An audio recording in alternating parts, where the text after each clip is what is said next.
សួស្តីបងប្អូនទាំងអស់គ្នាជួបគ្នាសាជាថ្មីម្ដងទៀតហើយនៅក្នុងវីដេអូមុនយើងបាននិយាយអំពីវិធីដាក់បញ្ជី list ចូលទៅក្នុងអត្ថបទ Word រួចមកហើយដូចជាការដាក់ជា bullet ជា letter ជា number និងជា Roman numeral ជាដើមដោយប្រើប្រាស់វិធីងាយៗឧទាហរណ៍ដូចជាការដាក់ bullet យើងគ្រាន់តែវាសញ្ញាផ្កាយដក clear នោះយើងនឹងបានប្រភេទ list ជា bullet នៅក្នុងវីដេអូនេះផងដែរខ្ញុំនឹងលើកយកគន្លឹះមួយទៀតមកចែកជូនបងប្អូនទាំងអស់គ្នាជាបន្តគឺការសង្គ្រោះឯកសារ Word ដែលពុំទាន់បានរក្សាទុកដោយមូលហេតុផ្សេងៗដូចជាកុំព្យូទ័របិទដោយបំដឹងមូលហេតុកំពុងវាអត្ថបទស្រាប់តែដាច់ភ្លើងរលត់កុំព្យូទ័រដោយពុំបានរក្សាទុកឯកសារនៅក្នុង hard disk កុំព្យូទ័ររបស់យើងនិងដោយសារមូលហេតុផ្សេងៗទៀតខ្ញុំជឿជាក់ថាបងប្អូនមួយចំនួនធំប្រកាសជាជួបបញ្ហាទាំងនេះនៅពេលនេះយើងនឹងអនុវត្តទាំងអស់គ្នាថាតើត្រូវធ្វើយ៉ាងដូចម្តេចដើម្បីសង្គ្រោះឯកសាររបស់យើងមកវិញក្នុងវីដេអូនេះសម្រាប់បងប្អូនដែលពុំទាន់បានដឹងនិងបងប្អូនដែលបានដឹងខ្លះហើយក៏សូមសិក្សាបន្ថែមនិងសូមអភ័យទោសផងដែរនៅរាល់កំហុសខុសឆ្គង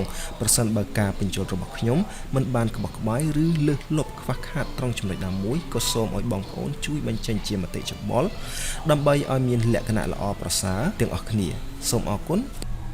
តោះយើងចាប់ផ្ដើមអនុវត្តទាំងអស់គ្នាពីរបៀបសង្គ្រោះឯកសារដែលយើងមិនបាន save នៅពេលដែលកុំព្យូទ័ររបស់យើងជួបបញ្ហារលត់ចុងឧទាហរណ៍នៅពេលដែលយើងបើក file មកយើងចុចទៅលើពាក្យ file នេះតមកយើងយក open ហើយយើងមើលត្រង់នេះអូសមកក្រោមមកអូសម៉ៅរបស់យើងមកក្រោមមកហើយយើងមើលពាក្យថា recover unsaved document អញ្ចឹងយើងចុចនៅលើប៊ូតុងហ្នឹងមកដល់មកវានឹងបង្ហាញ dialog box មួយសម្រាប់ឲ្យយើងធ្វើការជ្រើសរើសនៅ file តើ file ណាមួយដែលយើងចង់ធ្វើការ recover វាមកវិញឧទាហរណ៍ថាfile នេះណាយើងអត់ទាន់បាន save ឬយើងបាន save ហើយប៉ុន្តែនៅពេលដែលយើង update គឺយើងមិនទាន់បាន save ផងកុំព្យូទ័ររបស់យើងជួបបញ្ហាអញ្ចឹងយើងអាចជ្រើសរើសមកយើងយក open ហើយវានឹងចេញមកយើងធ្វើបានត្រង់ចំណុចណាគឺវា save ត្រង់ចំណុចហ្នឹងឲ្យយើងណាអញ្ចឹងយើងចាប់ផ្ដើមធ្វើការងារបន្តទៅហើយយើងយក save as នេះមកដើម្បីបញ្ចូលឈ្មោះវាជា temporary ក៏បានឬក៏ជាឈ្មោះអ្វីក៏បានដែរហើយយើង save ដាក់ទីតាំងណាមួយទៅណាគឺយើងចុច save វាទៅនោះយើងនឹងបានឯកសារដែលបាត់ហ្នឹងមកវិញហើយមួយវិញទៀតករណី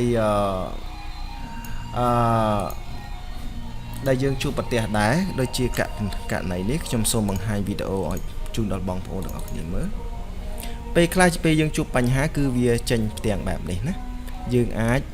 ជ្រើសរើស file ដែលយើងមិនបាន save នៅខាងក្រោមនេះមាន today មាន yesterday អីហ្នឹងយើងអាចជ្រើសរើសឬមួយយើងអាចចុចទៅលើ show recovery file នៅត្រង់នេះ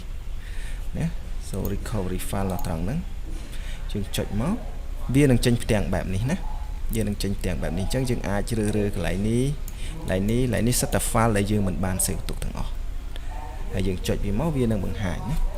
អញ្ចឹងយើងអនុវត្តទាំងអស់គ្នាពីវិធីហ្នឹងទៅបាទអញ្ចឹងបើមានចម្ងល់ឬបញ្ហាអ្វីដែលមិនទាន់យល់អាច comment នៅខាងក្រោមវីដេអូរបស់ខ្ញុំហ្នឹងមកហើយខ្ញុំនឹងធ្វើការឆ្លើយជូនបងប្អូនណាអរគុណច្រើន